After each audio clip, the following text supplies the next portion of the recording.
Today I'm gonna film with the best psychic medium, Derek Newman. He's out here from Miami, and we're gonna channel into a friend that I recently lost. So I'm a little sad, I'm worried, I don't know, I'm excited. Yeah, we're gonna film this and put it on YouTube. It's just the start of new beginnings.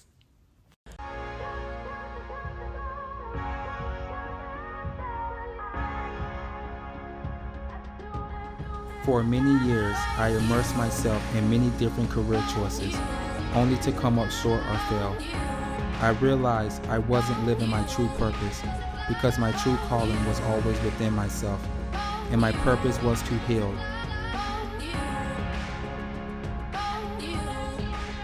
My name is Derek Newman. This is my gift.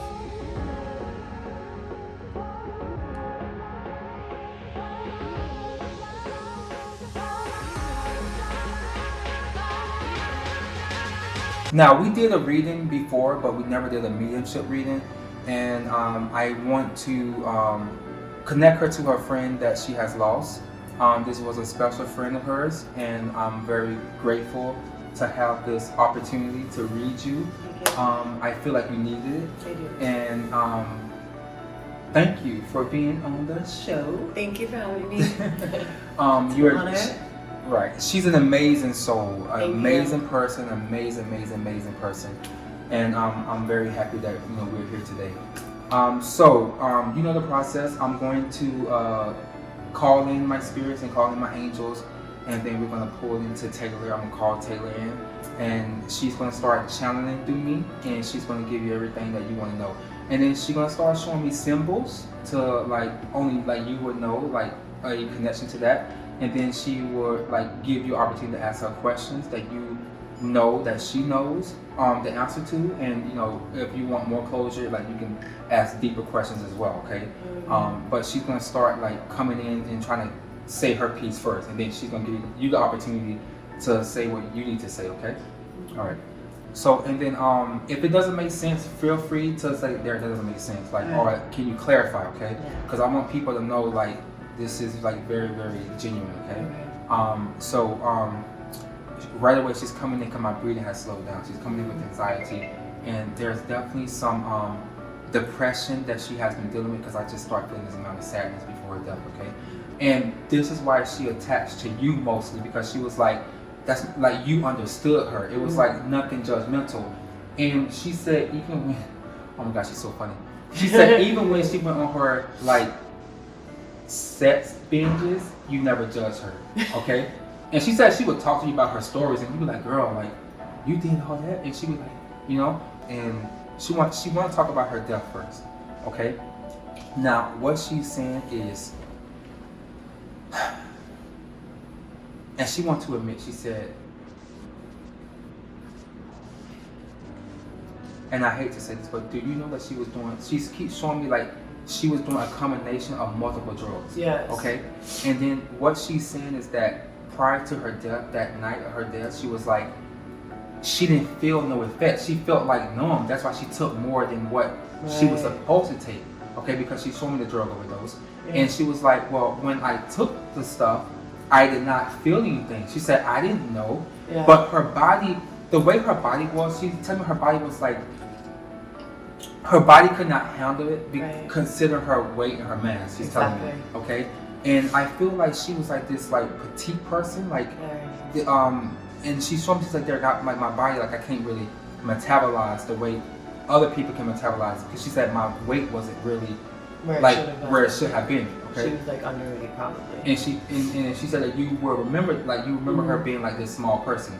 And she said, and she also said it was because she wasn't really eating too. She said she lost a lot of weight the 6 months prior to her death. Right. Okay. And she said people started to notice the weight loss. And she said even you noticed. Okay. But she's also saying that when she took the stuff, she said, listen, I didn't feel anything. I thought I was okay. Right. And then she said she started having breathing problems. And she said all she remembered is passing out and never waking up. That's it. Okay.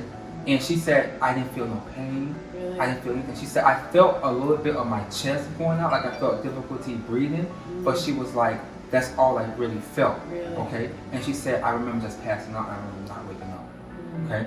but she's blaming herself for her death. She said it's no one's fault but her own. But she said you have been dealing with this for a while, and she said that guilt, you have to take it off of you, because she's saying that even though you tried to help her, she said you did your part. And she said Frankie knows that I can be very stubborn. Frankie knows I'm very hard-headed. They were both Taurus. Right, and then she's saying Frankie knows that you did all you can. You even offered her to like, listen, let's do this, let's do that. But she was like, oh, I'm okay. She kept telling you, I'm okay. Like, girl, like, I'm okay. Mm-hmm. Like, I'm okay. And then you knew it was getting out of hand. Mm-hmm. Okay? And she said, this is why you felt like, oh my God, I'm responsible, because you could have done more. She said, Frankie, you could have not have done more.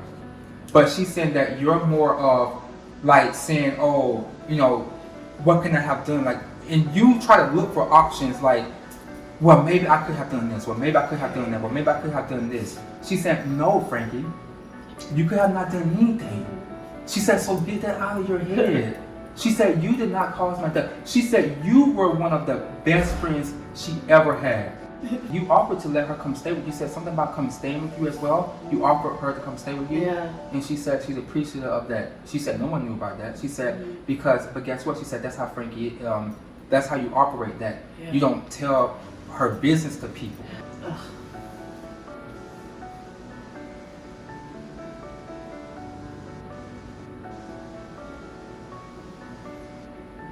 Who had the gray or silver card? She showed me a gray or silver card with her prior to her death. It's a gray. She had a gray silver card? Yeah. Okay. Also saying is that your sister had a good heart too. But she said she wants you to work on your relationship with your sister. Make sure, yeah. Because she said, Derek, it's all miscommunication there. Yeah, it is. And she said they need to sit down and talk. And I want them to like be together, because you see life is too short. You see how my life ended. She hear your thoughts. And she said she wants you to stop telling yourself that you're not worthy of love. Okay? And she said you are. She said you're beautiful, you have the biggest heart. And she said, but sometimes, Francesca, you're hard on yourself. And you keep telling yourself, well,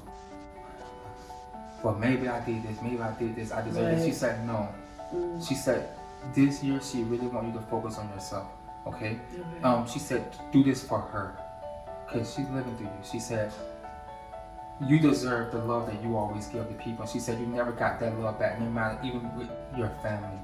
She said you always went out above and beyond for everyone, but when it's time for you, it's always excuses, and you doing more than other people do for you. She said she wants you to stop doing that. Okay? Now she's also saying that you're going to find love.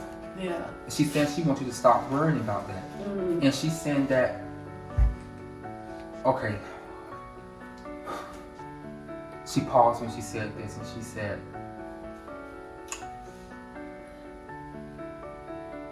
you go to these men for validation and to feel love. And you are always let down. And she's saying she wants you to pull away from him. Yeah, okay? And she's telling you stuff, but she's trying not to say it in detail on camera on this part. But she's saying, okay. She was like, do you remember that night? And I feel like there was some like kind of like railroad tracks near it that you guys got stopped by. Wait, yeah. It was like right in front of the railroad track that you guys got stopped at, and it was on the right side of the road. Wait, yeah, I think this is when we were taking a road trip to New York from Rhode Island, and you have to like pass that. And you guys got pulled over right by that railroad track. Yeah. Okay, and she's saying that you were like freaking out, like you were so nervous. And she said, I always had to calm her down because she like freaked out about the littlest thing. I was like, girl, like stop it, like we're gonna be okay. And then once it passed, you're like, and she's like, I told you. Yeah. But she was like, you were just like, you were down to party, but you was always scared. Yeah. Like you was always scared of like, I always was kind of like the adult. Yeah, but then she was like, you were down to party though, don't get me wrong, but like anything to deal with law, you was like, oh my god. Yeah. But she wants you to remember all the good memories. Don't remember all the bad memories about her, because she said, even though she was misunderstood, you understood her. She said you want to ask her something. You wanted to ask her something? She's saying, what is it? I have a couple questions. Okay. Always one big fight. Yeah. I don't know, can you connect to that one? A big fight you guys had? It was like something that always like made me, I was always mad at her for. Okay, let me see. I was like... Taylor, what was she always mad at you about? What was she always mad at you about? What was she always mad at you about? She said, well, there was multiple things, but I'm going to tell you. She said that you did not like the way she became. Like, there was always a fight about that too. Like how she acted when she got, she didn't know how to be just like, she didn't know how to be humble when she's high. She's this crazy person, and then you're like, girl, calm down, okay? There's one specific thing that I always held a grudge about. Okay. Taylor wanted to be right. Yeah. But then you will always prove her wrong, okay? But then she's going around it. But I'm gonna get it out of her, okay? I'm trust me, I'm gonna get it out of her. That one specific thing that you was always mad about. See, she's going around it. She's going around it, and she said, She still always went around it in real life. Yeah, but it's not that I can't give you the answer. Right. It's that she's blocking the answer, like how you said. She went around it in real life too as well. Okay, so so same thing is carrying on in the spiritual realm as well. Yeah. But there was always some grudges about money too. She's telling me. There you go. That's so funny. Yeah. What did I tell you? I said I'm gonna get it out of her. What about her dog?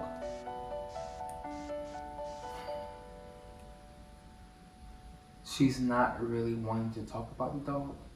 Yeah. Very sentimental to her right now, she's saying. But she's also showing me there's like a brown dog she's showing me. Yeah, the mom has a brown dog. Because she feel like I left so much behind. Yeah. And her dog was her joy, her pride, everything. Everything. And it was her happiness, and she said it helps with my depression, it helps make me feel love. And she's like, when people didn't want to love on me, I come home and my dog is just like all over me, and I just felt it was my happiness. She said that it was my escape, and she felt like this is why she felt it's so sentimental to her. Is she felt like the dog never abandoned her, but she abandoned her dog. And this is why she's like, kind of like she was like very sentimental about it. Yeah. So when you first asked about it. She said, "Do you have anything else you want to say to me?" I miss you. She said she misses you too, but she said she wants you to be okay. She said, "Don't cry," because she said Frankie has the ugly cry, the most. And she said, "I will always pick on Frankie cry," and she knows that. And she said, "Frankie," but she was like, "Yeah." She said she's happy you're getting some relief, but she said, you know your cry is always ugly. But she was like, it's okay to cry because you're letting it all out and you're becoming more peaceful now. She said, she's giving me that close. She said, okay, cry. But she was like, don't cry. It's hard. Yeah, but she said, don't cry anymore after this. She was like, because she want you to know that you did nothing. There's something that you could have done to save her, and you keep telling yourself, "But maybe I should have intervened in this. I should have did this. I should have put." And you keep like replaying scenarios in your head, like maybe I should do this option, or maybe I should do this, or maybe I should have done that, or maybe no. Yeah. But she said she loved you and she missed you. And she said she's always with you, and she said she's going to be married. Really? She said she sees you getting married, because you keep worrying about not getting married. She said. She said stop it. She said she's going to be there with you. She said she's with you all the time now. She said she loved you in your place. She said you worked very hard for it. She said you deserve it. And she said this is something that you always wanted. And she said, you always wanted to prove a point to people that you can do things on your own. And that she said you did it. Oh my God. So wild. And she said be happy with her. She said, be happy. She said, you're doing things that you want to do. She said, everything is falling in line for you. And it will continue to fall in line. Yeah. But she said she wants you to focus on Focus on the positive Yeah. going forward.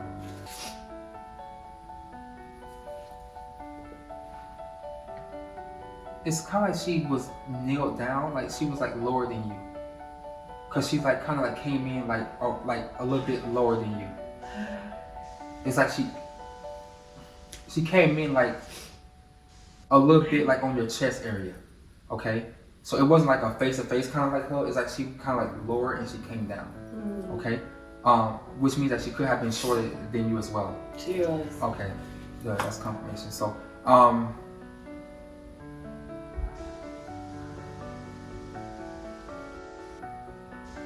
what she wants you to take away from this is to love yourself. Love yourself more. What she wants you to get your confidence back. Yeah. That you're a beautiful person. She said people don't notice, but you look in the mirror and you try to find these faults in you. And she said, you just need to stop doing that. She said, why do you do that? She said, no one knows that you look in the mirror and you're like, oh, this is wrong, this is wrong, this is wrong. She said, stop doing that. She said, love yourself more. Yeah. Okay? That's what she wants you to take away from this. Okay. And to know that she's at peace, to know that you have done nothing that. Yeah, I'm glad that she's at peace. I was scared that she was stuck somewhere dark. No, she's not stuck. No, she's not stuck anywhere dark. Like sad. No, she's at peace, but she's not going to transition fully until she knows that you guys are like good, like that protective mode right now she's in. Yeah. She wants you guys to be good before she fully crosses. That's so crazy. How do you think it went? I feel it went very well. I was able to give her closure. I'm very happy about that. I definitely gave her some details so she can feel that I was able to pull her friend in and that, to validate certain things for her that she needed validated. So I'm very happy for that. I think she's an amazing person. She's misunderstood a lot. And she's, definitely blamed herself a lot for things that she has no control over. But I'm just happy that I was able to, let her see that, listen, it's not your fault. Yeah. And stop blaming yourself for everything that happens around you, because that's normally what she does. And for me to validate those things for her should definitely help her in the future. Okay. Well, another good reading for the books.